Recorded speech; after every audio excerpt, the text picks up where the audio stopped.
السلام عليكم ورحمة الله وبركاته. وعليكم السلام. الحمد لله رب العالمين والصلاة والسلام على رسوله الأمين وعلى آله وأصحابه والناس أجمعين. সমস্ত প্রশংসা আল্লাহ সুবহানাহু ওয়া তাআলার জন্য যে আল্লাহ সুবহানাহু ওয়া তাআলা আমাকে আপনাদেরকে মুসলিম ভাইদের পাশে দাঁড়ানোর জন্য এই বিক্ষোভ মিছিলে অংশগ্রহণ করার তৌফিক দান করেছেন, সেজন্য সবাই সমুচ্চরে বলি আলহামদুলিল্লাহ। সাথে সাথে অসংখ্য গণিত লক্ষ কোটি দরুদ সালাম জানাচ্ছি আমার রাসূলুল্লাহ সাল্লাল্লাহু আলাইহি ওয়াসাল্লামের উপর। ভাইরা, আমরা জানি সর্বপ্রথম বাইতুল মুকাদ্দাস আমরা জমার মধ্যে বলেছি, এই বাইতুল মুকাদ্দাস মুসলমানদের সম্পত্তি। হযরত ওমর রাদিয়াল্লাহু তাআলা খ্রিস্টানদের কাছ থেকে 637 খ্রিস্টাব্দে বাইতুল মুকাদ্দাস জয় করেন। বাইতুল মুকাদ্দাস জয় করার পরে মুসলমানদের ওয়াকফ সম্পত্তিতে রূপান্তরিত করেন। 637 খ্রিস্টাব্দের পর থেকে 1099 সাল পর্যন্ত মুসলমানদের কবজায় ছিল। তৎকালীন সমস্ত ক্রুসেডাররা, সমস্ত খ্রিস্টানরা এক হয়ে আবার বাইতুল মুকাদ্দাসের উপর হামলা করে বাইতুল মুকাদ্দাসের আশেপাশে অসংখ্য লক্ষ লক্ষ মা বোনদের রক্ত জড়িয়ে 1099 খ্রিস্টাব্দে আবার খ্রিস্টানরা দখল করে। সেই খ্রিস্টানরা দখল করার পর আবার কোন মুসলমান চিন্তা করে নাই, কোন মুসলমান কল্পনা করে নাই বাইতুল মুকাদ্দাস আবার মুসলমানদের কবজায় আসবে। কিন্তু তৎকালীন আল্লাহ সুবহানাহু ওয়া তাআলা আমাদের জন্য পাঠিয়েছেন সালাউদ্দিন আইয়ুবী রাহমাতুল্লাহি আলাইহি নামে এক বীর মুজাহিদ, যেই মুজাহিদের নেতৃত্বে 1187 খ্রিস্টাব্দে 88 বছর পরে আবার বাইতুল মুকাদ্দাস মুসলমানদের কবজায় চলে আসে। 1188 সালের পর থেকে 1917 সাল পর্যন্ত বাইতুল মুকাদ্দাস মুসলমানদের কবজায় ছিল। ওসমানীয় খেলাফতের সময় যখন ব্রিটিশরা তখনও বাইতুল মুকাদ্দাস দখল করতে পারে নাই, ইহুদিরা এসে যখন ওসমানীয় খেলাফতের সামনে এসে বলতেছেন, ও খলিফা আব্দুল হামিদ, আমরা আপনার কাছে কোটি কোটি টাকা দিব, স্বর্ণ দিব, আমাদেরকে বাইতুল মুকাদ্দাসের আশেপাশে সামান্য পরিমাণ আমাদেরকে জমি দিন।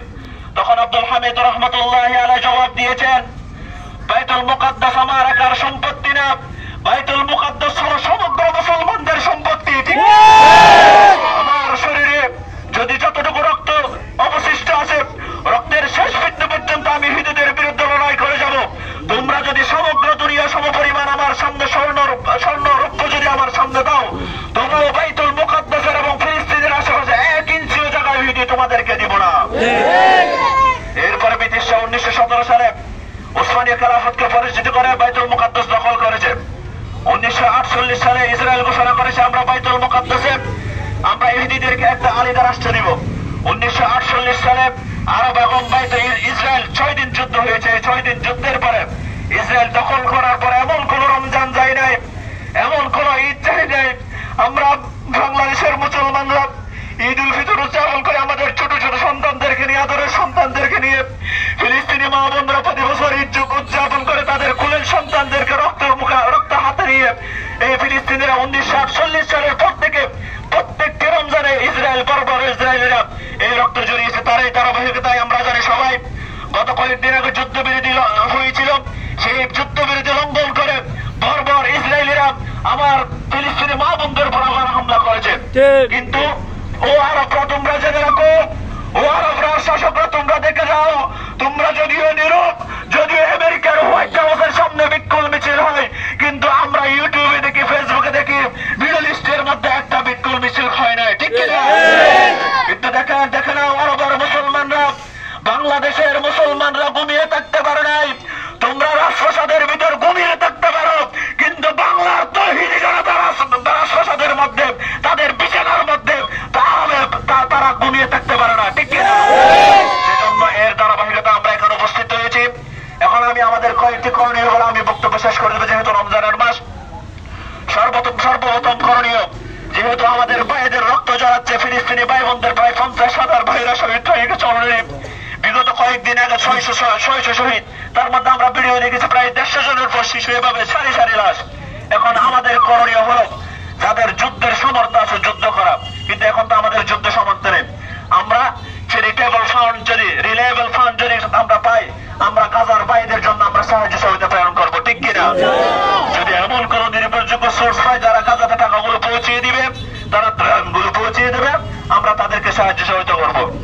3 নম্বর, আমরা তাদের জন্য দোয়া করবো। ঠিক কিনা? রাসূলুল্লাহ সাল্লাল্লাহু আলাইহি ওয়াসাল্লাম বলেছেন, আদ-দুআ সিলাহুল মুমিন, দোয়া হলো মুমিনদের অস্ত্র। শুধু দোয়া করলে কাজ হবে না, যার সামর্থ্য যতটুকু। রাসূলুল্লাহ সাল্লাল্লাহু আলাইহি ওয়াসাল্লাম বলেন, কুল্লুকুম রাইয়াতিন ওয়া কুল্লুকুম মাসউলান আন রাইয়াতিহি, তোমরা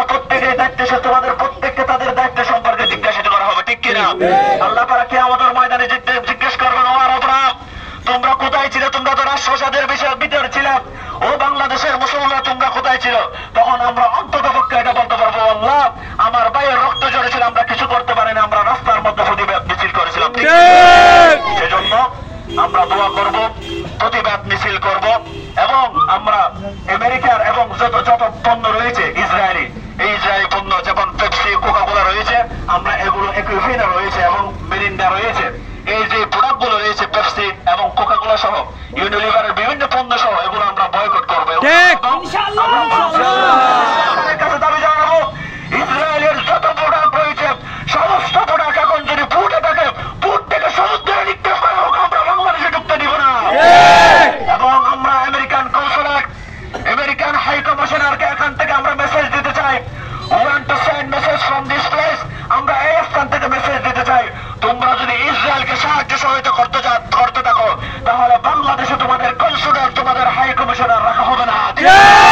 যদি আমার ফিলিস্তিনি ভাই বোনদের ঘর গড়িয়ে দেওয়া হয়, বিশ্বের যতখানে আমেরিকার কনসুলেট রয়েছে, হাই কমিশনার রয়েছে, বিদেশি কমিশনার রয়েছে, তাদের স্থানগুলো তৌহিদি জনতা মুসলমানরা গুড়িয়ে দিবে। ঠিক সেজন্য আপনাদেরকে মোবারকবাদ জানাচ্ছি, আপনারা এসেছেন, শরীক হয়েছেন।